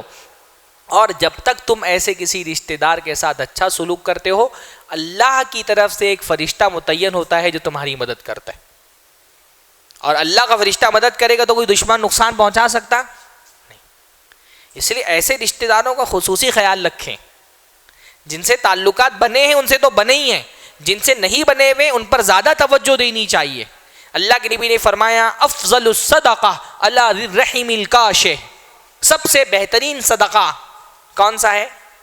جو آپ ایسے رشتہ دار کو صدقہ دیتے ہیں جس کے بارے میں آپ کو پتا ہے کہ اس نے اپنے دل میں آپ کے لیے بغض چھپا کے رکھا ہے یا آپ سے نفرت کرتا ہے، آپ کے پیٹھ پیچھے آپ کی برائی کرتا ہے، اس کے دل میں آپ کے لیے نفرت ہے، اللہ کے نبی نے فرمایا اس کو صدقہ دو، یہ سب سے افضل صدقہ ہے۔ صدقہ صرف زکوٰۃ کو نہیں بولتے، زکوٰۃ کے علاوہ بھی نفلی صدقہ جو آپ امیر آدمی کو بھی دے سکتے ہے نا، زکوٰۃ تو صرف فرض غریب کو دی جا سکتی ہے، فرض زکوٰۃ، لیکن جو نفلی صدقہ ہے، ہدیہ ہے، یہ بھی ایک طرح کا صدقہ ہے۔ تو ایسے رشتہ داروں کو زیادہ نوازو، اس کو ہدیہ دو، اس سے بنا کر کے رکھو، اس کو ہدیہ دینے کا ثواب دوسروں سے زیادہ ہے۔ ہاں، تو رشتہ نبھانے کے لیے کچھ کام ہم کو کرنے چاہیے۔ پہلا کام کیا کرنا ہے؟ رشتوں کو پہچاننا۔ ہاں، اللہ نے فرمایا تعلموا من انسابکم ما تصلون به ارحامکم، اپنا نسب سیکھو، جو میں نے شروع میں کہا تھا، اپنا نسب سیکھو تاکہ اپنے رشتہ داروں کے ساتھ اچھا سلوک کر سکو، جوڑ سکو۔ جب پتہ ہی نہیں ہوگا رشتہ دار کون ہے تو جوڑو گی کیسے؟ ہاں، خاص طور پہ یہ دیکھنے میں آتا ہے نا کہ باہر کے علاقوں سے جو لوگ شہر میں آتے ہیں، کہیں دور حیدرآباد تلنگانہ کی کسی اسٹیٹ میں یا یو پی اور بہار سے اب آ گئے حیدرآباد میں رہنے لگے، ہاں، باپ دادا وہیں کے تھے تو کسی کی پھوپھی، کسی کی خالہ، کسی کے چاچا، سارے رشتہ دار وہیں پہ اپنا شہر میں آ کے بس گئے، 8-8 10-10 سال ہو رہے، گاؤں جا ہی نہیں رہے، بچے لوگ کسی کو پہچانتے ہی نہیں ہیں۔ ہاں، تو کہاں سے بچے؟ یعنی پہلے ہمارے یہاں پر فیملی کا تصور نہیں، خاندان کا تصور تھا، اب خاندان کا تصور ختم ہو گیا، فیملی کا تصور آ گیا۔ خاندان میں دادا دادی، امی ابا، بھائی بہن، کزنس، سارے لوگ ایک خاندان ایک جوڑ کے رہتے تھے۔ اب کیا ہے؟ شادی کر لیا، میری بیوی میرے بچے، فیملی مطلب اتنا ہی۔ حتیٰ کہ شادی کرتے ہی آدمی اپنے ماں باپ کو بھی رشتہ داروں کی طرح اجنبی کر دیتا ہے۔ ہاں، جہاں الگ ہوا وہاں ماں باپ کو بھی بھول جاتا ہے۔ میں نہیں کہہ رہا جوائنٹ فیملی وہ شرعی نظام ہے، پر بھائی ماں باپ سے تو تعلقات اچھے ہونے چاہیے نا۔ ہمارے یہاں ہو رہا ہے کہ لڑکی آتی ہے تو لڑکی تو پہلا پلان لے کے آتی ہے کہ لڑکے کو الگ کرنا ہے ماں باپ سے۔ ایسی عورت کبھی بھی اپنے شوہر کی خیر خواہ نہیں ہو سکتی جو شادی ہوتے ساتھ ایک آدمی سے اس کی جنت چھین لے۔ جنت ہی ہے ماں باپ نا۔ ہاں، ایسی عورت کیسے اپنے شوہر کی خیر خواہ ہو سکتی ہے کہ شادی ہوتے ساتھ اس کو اس کی جنت سے الگ کر دیا، ماں باپ سے تعلقات ختم کروا دیے، بدگمانیاں دلوں میں ڈال ڈال کر کے بیٹے کو باپ کا ماں کا دشمن بنا دیا۔ ہاں، اور اگر بیٹے کو نہیں کر پاتی تو کم سے کم اپنی اولاد کو ضرور دشمن بنا دیتی ہے، دادا دادی کا دشمن بنا دیا، پھوپھیوں کے خلاف چڑھا دیا۔ ہاں، اپنی بہنوں کی محبت ڈال کر کے خالہ کا بچہ بنا دیں گی، لیکن پھوپھیوں کے عجیب بات ہے بھائی، ہمارے یہاں خواتین کا مزاج اپنے سمجھ میں نہیں آتا۔ یعنی عورتوں کا بس چلے نا تو اپنے ماں باپ کو لا کر کے بسا لیں اپنے گھر میں، ہاں، اور شوہر کے ماں باپ کو گھر سے نکال دیں، بس نہیں چلتا۔ ساری عورتیں نہیں، یا تو جو خواتین آئی ہیں دیندار ہیں ماشاءاللہ، ان کی بات نہیں کر رہا میں، بے دین عورتوں کی بات کر رہا ہوں۔ ہاں، کہ بے دین عورتیں جو ہے نا اور دیندار عورتیں نبھاتی ہیں ماشاءاللہ۔ اس لیے دیکھیں نا، دیندار بعض مرتبہ مرد اتنی توجہ نہیں دے پاتا رشتے جوڑنے پر، ماں باپ سے غافل ہو جاتا ہے، بھائی بہنوں سے غافل ہو جاتا ہے، پر جو سوگھڑ عورت ہوتی ہے نا وہ جوڑ کر کے رکھتی ہے۔ ہاں، آدمی اپنی بہن کو فون کرنے کا ٹائم نہیں ملتا، پر اچھی بیوی کیا کرے گی؟ خود بھائی نند کو فون لگا کے بولے گی چھٹی ہو رہی ہے بچوں کی، آؤ گھما کر کے لے کر کے جاؤ۔ ہاں، آدمی کو نہیں یاد ہوتا کہ میرا بھائی بھی ہے، بیوی اس کی یاد دلاتی ہے، بھائی تم اپنے بچوں کے لیے لائے، بھتیجوں کے لیے بھی کچھ لے کر کے آؤ۔ ہاں، بھائی کے گھر پہ پریشانی چل رہی ہے، بھائی کا بھائی کو نہیں پتا، ہاں، بیوی یاد دلاتی ہے، ارے فلانے کے گھر پہ پریشانی چل رہی ہے، دو اس کو کچھ اللہ تعالیٰ نے دیا ہے۔ تو عورتیں اچھی ہونا تو شوہر کا اپنے خاندان سے رشتہ مضبوط کر دیتی ہیں۔ ہمارے یہاں زیادہ کام رشتہ جوڑنے کا بھی عورتیں ہی کرتی ہیں، مرد تو اپنی دنیا میں ایسا غافل ہے، اس کو بہت پرواہ نہیں ہوتی رشتہ داروں کی۔ اچھی عورتیں سارے خاندان کو جوڑ کر کے رکھتی ہیں ماشاءاللہ، اور مجھے امید ہے کہ یہاں آنے والی خواتین ایسی ہوں گی۔ ہاں، تو رشتوں کو سمجھو اور رشتوں کو جڑواؤ، بچوں کو تعلقات بنواؤ، اپنے بچوں کو پہچان کراؤ، رشتے بتاؤ، یہ تمہارے دادا ہیں، یہ دادی ہیں، یہ دور کے دادا ہیں، دور کے دادی ہیں، چاچا ہیں، کزنس ہیں، سب سے جوڑ کر کے رکھنا سکھاؤ۔ تو پہلی چیز کہ رشتوں کو پہچانیں، دوسری چیز ان پر مال خرچ کریں۔ رشتہ جوڑنے کے لیے مال بہت اہم چیز ہے، اس لیے کہنا غریب آدمی کوئی رشتہ دار نہیں ہوتا۔ ہاں، غریب آدمی، غریب عربی میں غریب کس کو بولتے ہیں؟ اجنبی آدمی کو۔ جس کے پاس پیسہ نہ ہو سب کی نظر میں اجنبی ہوتا ہے. ہاں پیسے والا ہو بڑا پولیٹیشینز ہو کوئی, ہاں تو کیا ہوتا ہے, دور کی رشتہ داری بھی لوگ جوڑتے ہیں. ارے وہ ہماری بہو کے چاچا کا بیٹا ہے, لمبا رشتہ جوڑیں گے. ہاں اور اپنا سگا بھائی بھی غریب ہو تو نہیں جوڑتے ہو. اس لیے اللہ نے جتنا مال دیا ہے کچھ نہ کچھ مال رشتہ داروں پہ خرچ کریں. پہلی بات تو زکوٰۃ اگر آپ نکالتے ہیں, پہلا کام یہ ہے کہ اپنی رشتہ داروں میں دیکھو کوئی زکوٰۃ کا مستحق ہے کہ نہیں, اس کو دو. صدقہ نکالتے ہیں پہلے اپنے رشتہ داروں میں تلاش کرو. اللہ نے فرمایا عام آدمی پر صدقہ دینے کا ثواب صرف صدقے کا ثواب ہے, اپنے رشتہ دار کو صدقہ دینے میں ڈبل ثواب ہے, صدقے کا بھی ثواب اور صلہ رحمی رشتہ جوڑنے کا بھی ثواب ہے نا. اور صدقہ صرف مال کا صدقہ نہیں ہوتا ہے, صدقہ ہر چیز کا ہوتا ہے. بھائی ٹھیک ہے آپ کوئی لکھ پتی کروڑ پتی نہیں ہے, گھر میں کھانا تو کھاتے ہیں نا. ہاں کوئی اچھا کھانا بنا, ماشاءاللہ حیدرآباد میں بریانی بناتے ہیں آپ لوگ اتنی پیاری, اچھا بریانی بنائے, فون کر کے بھائی کو بلا لو, بھائی آج کھانا ساتھ میں کھاتے ہیں. کون سا اس کے لیے بہت کروڑ روپے چلے جاتے ہیں. ہاں کبھی آپ کچھ اپنا کپڑا خرید رہے ہیں بیوی کے لیے, ایک جوڑی خالہ کے لیے بھی خرید لو, پھوپھی کے لیے خرید لو, بہنوں کے لیے خرید لو, جو کزنس ہیں ان کے لیے خرید لو. حدیث میں تو یہ آتا ہے کہ باپ کے رشتہ دار تو دور, اگر باپ کا انتقال ہو جائے تو اس کے دوستوں کے ساتھ اچھا سلوک کرو, یہ بھی باپ کے ساتھ اس نے سلوک میں شامل ہے. اور باپ کا سگا بھائی موجود ہے, چچا موجود ہے, پر کوئی تعلق ہی نہیں, سال بھر گزر جا رہے ہیں, چاچا پھوپھی سے کوئی تعلق ہی نہیں, خالہ سے. اللہ نے فرمایا الخالۃ بمنزلۃ الام, الخالۃ بمنزلۃ الام, خالہ جو ہے وہ ماں کے درجے میں ہوتی ہے. سال گزر جا رہا ہے, خالہ کی زیارت نہیں کر رہے, گھر پہ نہیں جا رہے, بات چیت نہیں کرتے فون پہ, کوئی تعلق ہی نہیں ہے. ہاں العم وصن ابی, اللہ نے فرمایا چاچا جو ہے وہ باپ کی شاخ ہے ایک طرح کی, کوئی تعلق نہیں اس سے. تو تعلقات جوڑیے, خاص طور پہ تحفے دیجیے. ہاں مال خرچ کرنے میں ہمارے یہاں تحفہ دینے کا جو اسلام میں مزاج ہونا چاہیے وہ مزاج نہیں رہ گیا. تحفہ دیتے ہیں لوگ لیکن اوکیجنلی دیتے ہیں, شادی ہوئی تو دے دیا, عقیقہ ہوا تو دے دیا.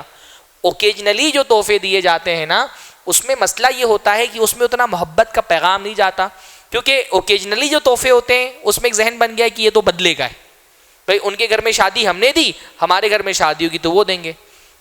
کسی بغیر اوکیجن کے تحفہ دیجیے. ہاں 1 کلو گوشت اپنے گھر کے لیے خریدا تو 1 کلو گوشت اپنی بہن کے گھر کے لیے خرید لو, ایسے ہی بھجوا دو. ہاں بھائی کچھ نہیں, آج کل تو جی پے ہے, آسان ہے. ہاں موبائل کھولو, 1000 روپیہ ہدیہ لکھ کر کے, 10,000 1000 5000 جتنا اللہ نے آپ کو توفیق دی, ایسے ہی جی پے پہ ہدیہ کر دو, ہدیہ لکھ کر کے بھیج دو. بغیر مناسبت کے جو تحفہ ہوتا ہے نا, اس سے کیا ہوتا ہے, ایک محبت کا پیغام جاتا ہے. تحادو تحابو, اللہ کے رسول نے فرمایا ہدیہ دو, ہدیہ دینے سے محبت میں اضافہ ہوتا ہے. اللہ کے نبی صلی اللہ علیہ وسلم نے فرمایا اگر کوئی مجھ کو ایک کھر بھی ہدیے میں دے گا, ایسے کھر یا کچھ ایسے ہے, وہ بھی میں اگر دے گا تو میں اس کو قبول کروں گا.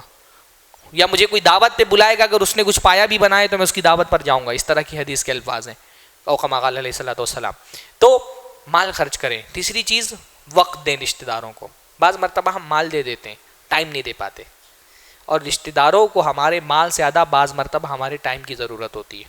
ہاں ماں باپ ہیں خاص طور پہ گھر میں, آدمی کو لگتا ہے پیسہ تو دے رہا ہوں, کھانا پینا میرے گھر میں ہو رہا ہے, علاج ہو تو میں کرا دیتا ہوں, میرا حق پورا ہو گیا. نہیں, بعض مرتبہ ماں باپ کو ہمارے پیسے سے زیادہ ہمارے وقت کی ضرورت ہوتی ہے. ہم بیٹھتے نہیں ان کے ساتھ, بات نہیں کرتے. اچھا ماں باپ دونوں زندہ ہوں تو اتنا زیادہ ضرورت نہیں ہوتی, کیونکہ دونوں ایک دوسرے کے ساتھ غم بانٹ لیتے ہیں. پر جب باپ یا ماں اکیلے ہو جاتے ہیں نا, اس وقت ان کو ہمارے ٹائم کی بہت شدید ضرورت ہوتی ہے. خاص طور پہ باپ جب اکیلا ہوتا ہے نا, عورت کا کیا ہے, اگر وہ اکیلی بھی ہے, ساس ماں ہے, انتقال ہو گیا باپ کا, تو ساس جو ہے وہ بہوؤں سے گھلی ملی ہوتی ہے, پوتے پوتیوں سے گھلی ملی ہوتی ہے, بہت کچھ اس کا ٹائم جو ہے نا پاس ہو جاتا ہے. اس کو پوتے پوتیوں سے, بہوؤں سے بہت کچھ, ایک وہ جو ایک جذباتی ضرورت ہوتی ہے اس کی, وہ پوری ہو جاتی ہے. پر اگر زیادہ عمر میں ماں کا انتقال ہو چکا ہے, باپ اکیلا ہے, تو بہت تنہا ہو جاتا ہے. وہ اس کی عمر کے دوست سب وفات پا چکے ہوتے ہیں, بیوی جو غم بانٹنے کے لیے سب سے بڑا ایک ساتھی ہوتی ہے وہ بھی چلی گئی ہے, وہ تنہا ہو جاتا ہے, کوئی اس سے بات چیت کرنے والا نہیں. پوتے پوتیاں آج کل تو اپنا ہی موبائل میں لگے رہتے ہیں, بہو گھر کے کاموں میں لگی ہوئی ہے, آدمی اپنے کاروبار میں لگا ہے, باپ بہت اکیلا ہو جاتا ہے. ہاں کوئی ہمارے یہاں تو ویسے بھی 50-55 کی عمر میں اگر آدمی کی بیوی کی وفات ہو جائے تو شادی نہیں کرنے دیتے. آپ کے یہاں ہوتی ہے؟ ہاں آپ کے یہاں بھی نہیں رواج ہے؟ ہاں بہت کم. ہاں شادی بھی اس کو بیچارے کو نہیں کرنے دیتے، حالانکہ حق تو یہ ہے کہ بیٹا خود آگے بڑھا کے شادی کرا دے بھائی. ہاں اللہ کے نبی صلی اللہ علیہ وسلم حضرت ابن عباس کہا کرتے تھے، حضرت ابن عباس، کہ اگر میری زندگی میں صرف ایک دن بچا ہو، مجھے پتا ہو کل میری موت آنے والی ہے، اور آج میرے نکاح میں کوئی عورت نہ ہو، تو میں ایک دن کے لیے شادی کر لوں گا. ایک دن بھی میں بغیر شوہر بغیر بیوی کے نہیں رہوں گا. اسلامی شریعت میں بلوغت کے بعد کسی بھی عمر میں عورت یا مرد کا بغیر شوہر یا بیوی کے رہنا عیب ہے. شادی کراؤ. ہاں صحابہ کرام میں اس کو برا مانتے تھے کہ انسان عازب رہے. عازب مطلب بغیر بیوی کے، عیب سمجھا جاتا تھا معاشرے کے اندر، تو اس کی شادی بھی بیچارے کی نہیں کراتے. خاص طور پہ جسمانی بھی خدمت کتنی ساری. بھائی ٹھیک ہے ساس جو ہے وہ عورت ہے تو بہت کچھ ساس کی خدمت بہویں کر لیتی ہیں، پر سسر جو ہے اس سے ویسے بھی ایک بہوؤں کی دوری ہوتی ہے، اس کی جسمانی خدمت کے لیے بھی کوئی نہیں گھر میں موجود ہوتا، تو اس کی شادی کرا دو بھائی. ہاں لڑکے لوگ اس لیے نہیں کراتے کہ اگر شادی کرا دی تو پراپرٹی تقسیم ہو جائے گی ابا کی، وہ پراپرٹی تقسیم نہیں ہونا چاہیے، تو بیچارہ بہت تنہا ہو جاتا ہے. بیٹھو جاؤ، جب آفس سے آتے ہو کام سے آتے ہو ابا کے پاس بیٹھو، بات چیت کرو. آپ چھوٹے تھے تو آپ کا دل نہیں بہلاتے تھے ابا آپ کے، آج وہ چھوٹے ہو گئے، آدمی کی عمر ریورس ہو جاتی ہے نا، بڑھاپے میں وہ بچپنے والے دور میں چلا جاتا ہے. ان کے ساتھ بیٹھو، بات چیت کرو. خاص طور پہ باپ کی اگر عمر ہو جائے، ہاں وہ ریٹائر ہو جاتا ہے، تو ہمارے یہاں بعض لڑکوں کا مزاج کیسا ہوتا ہے، وہ یہ چاہتے ہیں کہ اگر میں پیسہ کمانے لگاؤں، اب گھر کا سارا کنٹرول میرے ہاتھ میں آ جائے اور ابا میری ماتحتی میں رہیں. یہ خواہش کبھی نہیں کرنی چاہیے. ہاں باپ کو ہمیشہ عزت کے ساتھ گھر میں بڑا بنا کر کے رکھو. باپ کو کبھی یہ احساس نہیں ہونا چاہیے کہ اب کیونکہ بیٹا کمانے لگا ہے تو بیٹا پرائمری درجے پہ چلا گیا ہے اور میں اب اس کے ماتحت آ گیا ہوں، سیکنڈری درجے پہ آ گیا ہوں. نہیں، ٹھیک ہے آپ مال کمانے لگے ہیں، آپ کے پاس پیسہ آ گیا ہے، گھر کے معاملات آپ دیکھ رہے ہیں، آپ پی ایم ہو تو باپ کو پریزیڈنٹ بنا کے رکھو. ہاں اس کو عزت دو، مشورہ اس سے لو. کوئی مسئلہ ہو رہا ہے، بیٹی کی شادی کرانی ہے، گھر خریدنا ہے، بیٹے کی شادی کرانی ہے، کاروبار کے مسائل ہیں، باپ سے مشورہ لو. اس کو احساس ہو. یعنی بعض مرتبہ بڑھاپے میں آدمی کو ایسا لگتا ہے میں بالکل ابانڈنٹ ہوں، جیسے گھر میں کوئی پرانی چیز کسی کونے میں کباڑ خانے میں ڈال دی جاتی ہے. بعض مرتبہ باپ کو احساس ہوتا ہے میں بھی کباڑ خانے میں پڑی ہوئی کوئی پرانی چیز ہو جس کا کوئی یوز نہیں رہ گیا. یہ احساس نہیں ہونا چاہیے باپ کو. باپ کو اپنے ماتحت لانے کی کوشش مت کیجیے. اللہ کے نبی نے ایسی اولاد سے پناہ مانگی ہے جو کنٹرول کرنا چاہے ماں باپ کو. اللہ کی دعا مانگتے تھے من ولدین یکون علی ربا، اللہ تعالیٰ میں ایسی اولاد سے پناہ مانگتا ہوں جو میرا مالک بن جائے. کسی بھی عمر میں باپ کا مالک بننے کی کوشش مت کرو. ہمیشہ باپ کو احساس دلاؤ کہ جیسے تم جوانی میں بچپن میں باپ کے احکام کی فرما برداری اور اطاعت کرتے تھے اب بھی کرتے ہو، اور کرنا واجب ہے نا. باپ کسی بھی عمر میں ہو جائے اس کی اطاعت واجب ہے، اس کی فرما برداری واجب ہے.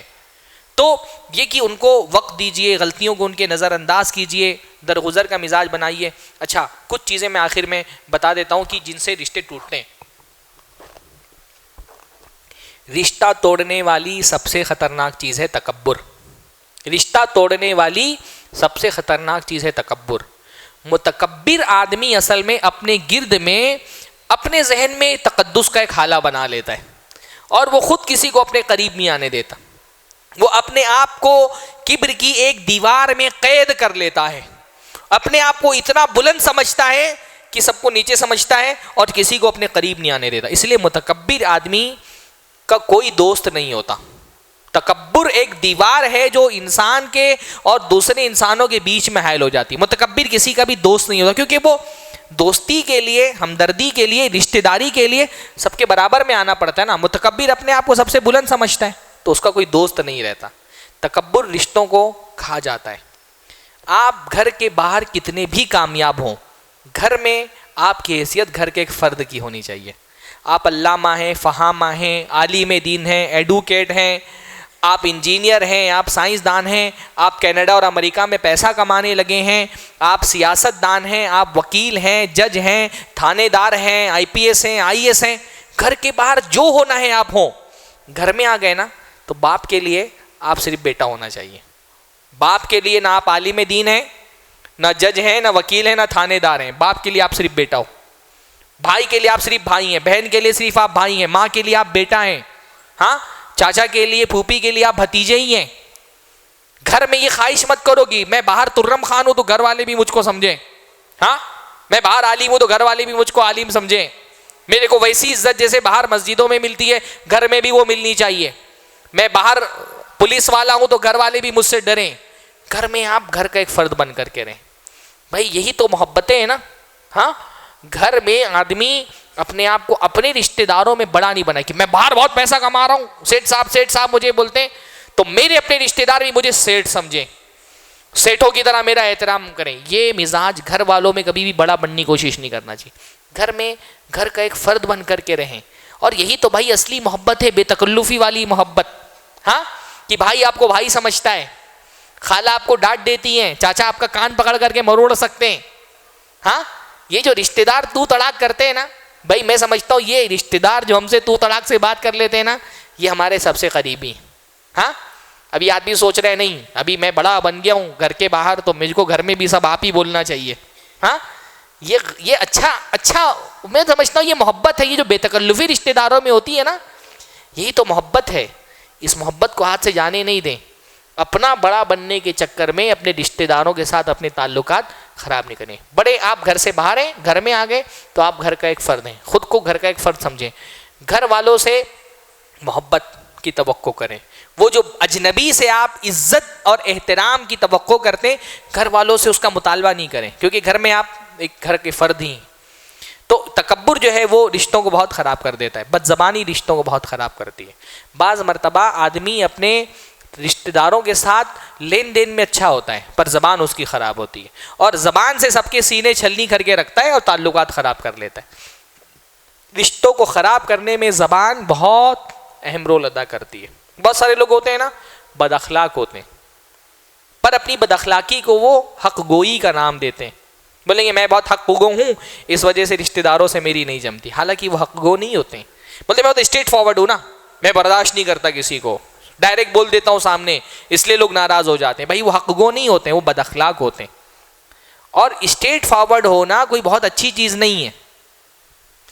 اگر رشتہ داروں میں آپ صاف صاف بول دینے سے تعلقات خراب ہو جاتے ہیں، کیوں صاف بولنا ہے؟ ڈپلومیٹ ہونا چاہیے آدمی کو، رشتہ نبھانے کے لیے ڈپلومیسی بہت ضروری ہوتی ہے۔ سچ بات بولیے، پر سچ بات بولنے کا ایک انداز ہوتا ہے اچھا اور ایک برا۔ اچھے انداز سے اچھی بات بولیے نا، سچی بات میں انداز اچھا ہونا چاہیے۔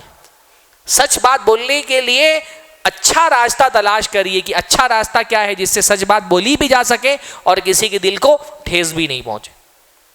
ڈپلومیسی بہت، دیکھیے حضرت ایک مثال دیتا ہوں آپ کو، حضرت موسیٰ جب فرعون کے دربار میں گئے نا تو فرعون نے حضرت موسیٰ کو ایک سوال ایسا کیا، اس کو توقع ہوتی کہ حضرت موسیٰ کے جواب کے ذریعے سے اپنے درباریوں کو ایموشنلی بلیک میل کرے گا۔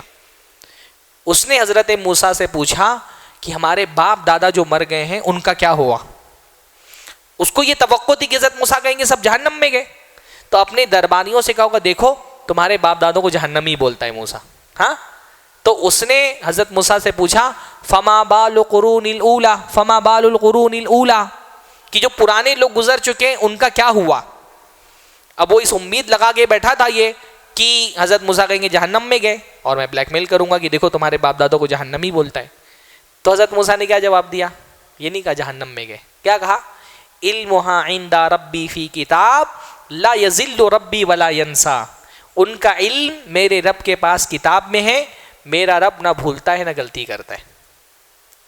غلط جواب دیا، صحیح جواب دیا نا، پر صحیح بات اس انداز میں بولی کہ جو فرعون نے ایک پلان بنایا تھا وہ پلان اس کا فیل ہو گیا۔ تو بات سچ بولو، لیکن سچ بات بولنے کا ایک طریقہ ہوتا ہے، صحیح طریقہ، اس طریقے سے سچ بات بولو۔ حسد بھی رشتوں کو بہت خراب کرتا ہے، ہاں، بہت سارے، بلکہ ہمارے یہاں حسد عام طور پہ رشتہ داروں سے ہی ہوتا ہے نا۔ باہر کا آدمی کافر ترقی کر رہا ہے تو آدمی کو بھاری نہیں پڑتا، اپنا بھائی ترقی کرے گا تو بھاری پڑتا ہے۔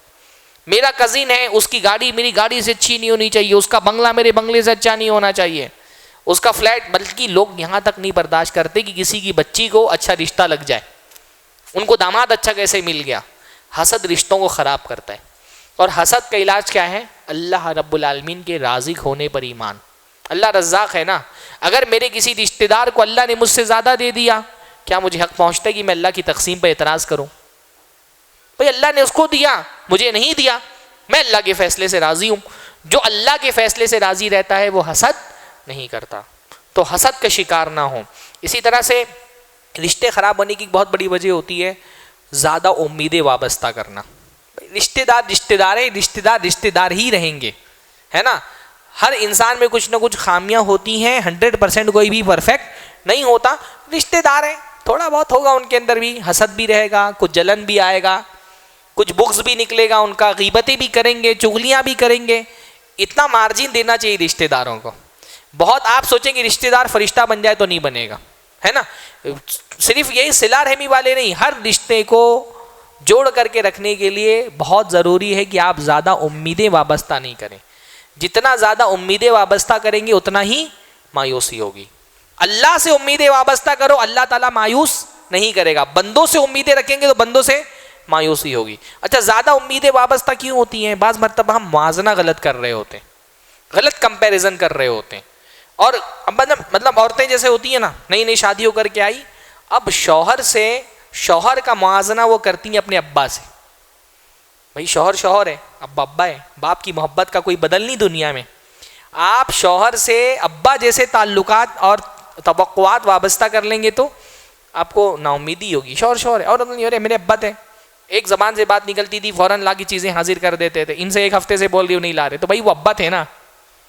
باپ کی محبت وہ الگ طرح کی محبت, دونوں میں کوئی کمپیریزن ہی نہیں بنتا ہے. شوہر کم قربانیاں نہیں دیتا. عورتوں کا مسئلہ کہ شوہر کی قربانی ان کو دکھائی نہیں دیتی, ابا کی قربانی دکھائی دیتی ہے. ابا کا تھوڑا سے بھی کیے پہ شکر گزار زندگی بھر رہتی ہیں. شوہر بیچارہ زندگی بھی لگا دے تو بھی بولتی ہیں میری جیسی تھی جو چلا رہی ہے, تمہارے ساتھ دوسری ہوتی تو کب کا بھاگ گئی ہوتی. ہاں, عورتوں کا بڑا مسئلہ ہے. ابا کے تھوڑے سے پہ بھی زندگی بھر شکر گزار رہیں گی.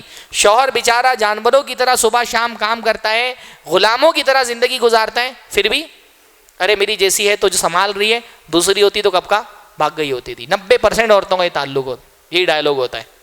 اور افسوس یہ کہ دوسری کو موقع بھی نہیں دیتی. ارے بھائی دوسری بھاگ گئی ہوتی تو ایک مرتبہ موقع دے کے دیکھو بھاگتی کہ نہیں بھاگتی ہے. ہاں, تو بھائی شوہر ہے وہ. ہاں اچھا, اب ساسوں کا بھی مسئلہ ہوتا ہے. ساس جو ہے نا, نئی بہو آئے گی, اب اس کے کام کا موازنہ اپنے کام سے کریں گی. ہاں, کہ بھائی ساس ہے, اب بھائی آپ 50 سال 60 سال کی ہو گئی ہو, اتنا 40 سال سے گھر چلا رہی ہو, وہ بیچاری لڑکی ابھی پڑھ لکھ کر کے آئی ہے. ہمارے یہاں ویسے بھی کنواری لڑکیوں سے گھر میں عورتیں کام نہیں لیتی کہ زندگی بھر تو کرنا ہی ہے, تو مائیں بولتی ہیں کم سے کم میکے میں رہ کر کے آرام کر لیں. ابھی وہ نئی کالج سے پڑھ کر کے نکلی, آپ کے گھر میں آئی, اب ساس بول رہی ہے میں تو ایسا گھر سنبھالتی ہوں, میں تو ایسا کچن سنبھالتی ہوں, اور بہو تو ایسا ہے. بھائی بہو ابھی وہ آپ کے پاس 40 سال کا 20 سال کا 30 سال کا تجربہ ہے, وہ تو ابھی نئی شادی ہوئی اس کی نا. اپنے کام سے اس کے کام کو کمپیئر مت کرو. تم اپنی بیٹی کو دیکھو نا, وہ بھی تو ساس کیا جائے گی, تو کیا وہ اس کی ساس کی طرح کام, بچے بھی. ہاں, لڑکا بولتا میری اماں تو ایسا کھانا بناتی, تم کیسا بناتی ہو؟ بھائی آپ کی اماں کے پاس 40 سال کا تجربہ ہے, 20 سال کا 30 سال کا تجربہ ہے, وہ لڑکی بیچاری ابھی نئی شادی ہو کر کے آئی ہے اس کی. تو غلط کمپیریزن کرنے سے کیا ہوتا ہے, رشتے خراب ہوتے ہیں, کیونکہ ہم امیدیں زیادہ وابستہ کر لیتے ہیں. تو زیادہ امیدیں وابستہ نہیں کرنا چاہیے. آخری بات میں بولتا ہوں, بغیر تحقیق کے باتوں کو تسلیم نہیں کریں. رشتہ خراب ہونے کے پیچھے ایک بہت بڑی وجہ ہوتی ہے, کچھ لوگ ہوتے ہیں نا معاشرے کے اندر جن کا کام ہوتا ہے انسانوں کو لڑانا. پہلے زمانے میں لوگ بکرے مرغے لڑاتے تھے نا, آج کچھ لوگوں کی ہابی ہوتی ہے انسانوں کو لڑانا. ہاں, خاص طور پہ خواتین. ہر محلے میں 2-4 خواتین نا گوگل والا کام کرتی ہیں. کیا کریں گی وہ, ان کے گھر ان کے گھر ان کے گھر, اپنے گھر بہت کم ٹکتی ہیں. سارے لوگوں کے گھر میں جا کر کے سارا ڈیٹا جمع کریں گی. ان کا ڈیٹا, ان کی بیٹی کیا کر رہی, ان کا بیٹا کیا کر رہا ہے, اس کے شوہر کا کس کے ساتھ چکر ہے, اس کی بیوی کا کیا معاملہ ہے, اس کے اپنے باپ سے بات چیت بند ہے. سارے گھروں سے ڈیٹا کلیکٹ کر کے رکھے رہتی ہیں. اور آپ صرف نام ڈالو, پورا ڈیٹا آپ کے سامنے اگل دیں گی, اور وہ بھی مس انفارمیشن, صحیح بات بھی نہیں ڈالیں گی. ہاں, صرف آپ نام لو, ارے اس کا تو بیٹی کا ایسا معاملہ ہے, بیٹے کا ایسا معاملہ ہے, شوہر ایسا ہے, بیوی ایسی, باپ ایسا ہے. ہاں, ایسی عورتیں جھگڑا لگانے میں بہت ماہر ہوتی ہیں. ساس کو بہو کے خلاف چڑھائیں گی, بہو کو ساس کے خلاف چڑھائیں گی, بہن کو بہن سے بدگمان کر دیں گی. ایسے لوگوں سے بہت ہوشیار رہنا چاہیے. اللہ کے بھی فرمایا ان شر الناس, دنیا میں بدترین قسم لوگ کون ہیں, ذو الوجہین, جن کے دو چہرے ہوتے ہیں. الذی یاتی ہؤلاء بوجہہ ویاتی ہؤلاء بوجہہ. ایک چہرہ لے کے ان کے پاس آئیں گے, ایک چہرہ لے کے ان کے پاس جائیں گے. ان کو ان کے خلاف بھڑکائیں گے, ان کو ان کے خلاف بھڑکائیں گے, لڑا دیں گے آپس میں. بغیر تحقیق کے کسی کی بات پہ یقین مت کریے. کوئی آپ کے بارے میں, آپ کے رشتہ دار کے بارے میں بول رہا ہے فلانے نے آپ کے ساتھ ایسا کہا ہے, اس کی بات پر ناراض ہو کے منہ پھلا کے مت بیٹھ جائیے. رشتہ دار سے ڈائریکٹ پوچھیے, بھائی تم نے میرے بارے میں ایسا کہا تھا. یا تو اس نے غلط خبر دی ہوگی تو اس کی تحقیق ہو جائے گی, یا تو صحیح خبر دی ہوگی تو آپ اس کی اصلاح کر دیں گے. ناراض ہو جانا کسی مسئلے کا حل تھوڑی نہ ہوتا ہے. ہاں, یہ چغلی کرنے والے بہت ڈیمیج کرتے ہیں معاشرے کو. عبداللہ ابن زبیر کا لمبا واقعہ ہے نا. عبداللہ ابن زبیر جب مکہ کے خلیفہ تھے تو حضرت عائشہ کو بہت وظیفہ دیتے تھے, مال دولت دیتے تھے, تحفے دیتے تھے. پر حضرت عائشہ کا جیسا کہ مزاج اللہ کے رسول نے بنایا تھا, وہ بچاتی نہیں تھی کچھ, جو آتا تھا سب صدقہ کر دیتی تھی. اب کسی مجلس میں عبداللہ ابن زبیر سے کسی نے بول دیا کہ آپ حضرت عائشہ کو اتنا دیتے ہیں, وہ اپنی ذات پہ خرچی نہیں کرتی, سب بانٹ دیتی ہیں وہ. تو اب کبھی کبھی آدمی بول دیتا ہے کوئی بات, بہت سوچ کے نہیں بولتا, بس کسی جذبے میں ہوتا ہے بول دیتا ہے. تو عبداللہ ابن زبیر نے کہہ دیا اگر ایسا ہی ہے, اگر وہ اپنے رویے سے باز نہیں آئیں تو میں پابندی لگا دوں گا ان پر, پھر ان کو عطیات خیر جو صدقات اور جو تحفہ ہوتا ہے تحائف وہ میں نہیں دوں گا. اب عبداللہ ابن زبیر مکہ میں, حضرت عائشہ کہاں ہے مدینہ میں. ابھی کسی فتنہ پرور نے وہ جملہ اٹھا کر کے عبداللہ ابن زبیر کا حضرت عائشہ تک پہنچا دیا کہ آپ کے بارے میں عبداللہ زبیر ایسا بول رہے ہیں کہ اگر آپ باز نہیں آئیں یہ تقسیم کرنے سے, صدقات خیرات کرنے سے, تو میں پابندی لگا دوں گا, عطیات آپ کے بند کر دوں گا. حضرت عائشہ ناراض ہو گئیں کیونکہ بہت گہرا کیا تھے عبداللہ ابن زبیر حضرت عائشہ کے بھانجے تھے نا, اسما بنت ابی بکر کے بیٹے, حضرت زبیر بن العوام کے بیٹے, تو حضرت عائشہ کے بھانجے, دونوں میں بہت محبت الفت تھی. پر جب سنا میرا بھانجا میرے بارے میں ایسا بول رہے ہیں, کیا ہوا, بات چیت بند کر دی حضرت عبداللہ, ناراض ہو گئیں. تقریباً 6 سال تک دونوں کے درمیان ناراضگی رہی. عبداللہ ابن زبیر بہت پریشان ہوئے, کئی لوگوں کو بھیجا, سفارش کروائی, کہا نہیں میں نے قسم کھا لی مجھ سے بات نہیں کروں گی. ان کا کوئی اپنا اجتہاد رہا ہوگا, شرعاً تو جائز نہیں ہے. تو عبداللہ ابن زبیر جب بہت پریشان ہو گئے تو وہ آئے مدینہ, پر حضرت عائشہ کے گھر پہ جانے کے لیے اجازت چاہیے تھی. حضرت عائشہ بات ہی نہیں کر رہی ہیں, تو ان کے 2 شاگردوں کے پاس گئے اور ان سے کہا کسی طرح سے مجھے حضرت عائشہ کے گھر تک پہنچا دو. تو وہ شاگرد ان کے گئے اور حضرت عائشہ رضی اللہ تعالیٰ عنہا سے کہا, 2 شاگرد تھے, کہا کہ ہم داخل ہو جائیں. تو حضرت عائشہ نے کہا آ جاؤ. وہ پردے کے پیچھے تھی, وہ دیکھ نہیں رہی تھی دروازے پہ کون ہے. تو پوچھا اکلنا, سارے لوگ آ جائیں؟ تو کہا آ جاؤ. تو جب سب آ گئے تو عبداللہ ابن زبیر پردے کے پیچھے گئے, حضرت عائشہ کو پکڑ کے رونے لگے, منت سماجت کر رہے ہیں, خالہ ہیں, مان جائیے, ناراض مت ہوئیے, بات چیت کر لیجیے. حضرت عائشہ نے کہا نہیں, تم نے اتنی بڑی بات بول دی, مجھے تم سے تعلقات استوار نہیں کرنے. پیچھے سے جو ان کے شاگرد تھے وہ بھی بہت سمجھانے لگے, اللہ کے نبی کی حدیثوں کا حوالہ دینے لگے. تو حضرت عائشہ نے کہا میں نے نظر مانی ہے. تو عبداللہ ابن زبیر نے کہا میں کفارہ ادا کرنے کا رقم میں دوں گا پر آپ مان جائیں. تو بہرحال پھر انہوں نے نظر توڑی, اور ایک غلام آزاد کرنا ہوتا ہے نا نظر کا کفارہ. عبداللہ ابن زبیر نے 2 غلام بھیجے مکہ سے, ان دونوں کو آزاد کر دیا. پھر انہوں نے 2 بھیجے, پھر 2 بھیجے, تقریباً 11-12 غلام ایک نظر کے کفارے میں آزاد کیا حضرت عائشہ نے. سارا یہ مسئلہ کیوں کھڑا ہوا؟ ایک چغلی خور نے بات اٹھا کر کے عبداللہ ابن زبیر کی لے جا کر کے حضرت عائشہ تک کے پہنچا دی, اس کے لیے اتنے مسائل ہوئے. ایسے چغلی کرنے والے بہت موجود ہوتے ہیں, یہ رشتوں کے لیے زہر ہے, ان سے بچ کر اپنے رشتے کو ان سے بچا کر کے رکھیے. اللہ تعالی ہم سب کو صحیح فہم عطا فرمائیں. ہنسی مذاق بھی رشتہ داروں میں کرتے ہوئے نا ایک حد میں رہنا چاہیے. رشتے خراب کرنے کی بہت وجہ ہنسی مذاق بھی ہوتی ہے. ہنسی مذاق زیادہ مطلب ایسے ہنسی مذاق نہیں کرنا چاہیے جو لوگوں کے دلوں کو ٹھیس پہنچاتے ہوں. اللہ تعالی ہم سب کو دین کا صحیح فہم عطا فرمائے. رشتہ داروں کے جو حقوق ہیں ان کو ادا کرنے کی توفیق نصیب فرمائے. رشتہ داری کے تقاضے نبھانے کے اللہ توفیق نصیب فرمائے. اقول قولی ھذا واستغفر اللہ لی ولکم ولسائر المسلمین واستغفروہ انہ الغفور الرحیم وآخر دعوانا الحمد للہ رب العالمین. السلام علیکم ورحمۃ اللہ. مسجد عباد الرحمن کے پلیٹ فارم سے ہونے والی دعوت و تبلیغ کے مشن کو آگے بڑھانے میں ہمارا بھرپور ساتھ دیں. علم و عمل سے ناطہ جوڑنے کے لیے اہل علم سے جڑیں. مسجد عباد الرحمن کے یوٹیوب چینل کو سبسکرائب کریں اور آگے شیئر کرنا ہرگز نہ بھولیں. فجزاکم اللہ